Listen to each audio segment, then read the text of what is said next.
Hello বন্ধুরা, আমার চ্যানেলে আরো একবার তোমাদের স্বাগত। দেখো, এটা একটা পুরনো শার্ট। এই শার্টটি কেটে আমি বালিশের কভার বানাবো। তাই বালিশটিকে শার্টের উপর রেখে মাপ করে কেটে নিচ্ছি।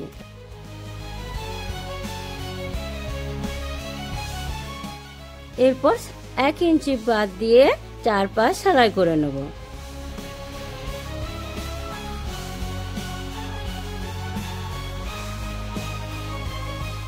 সেলাই কমপ্লিট। এরপর কভারটিকে বালিশে পরিয়ে বোতাম লাগিয়ে দেব। এই ভিডিওটি যদি ভালো লেগে থাকে তাহলে বন্ধুরা একটা লাইক করে দিও।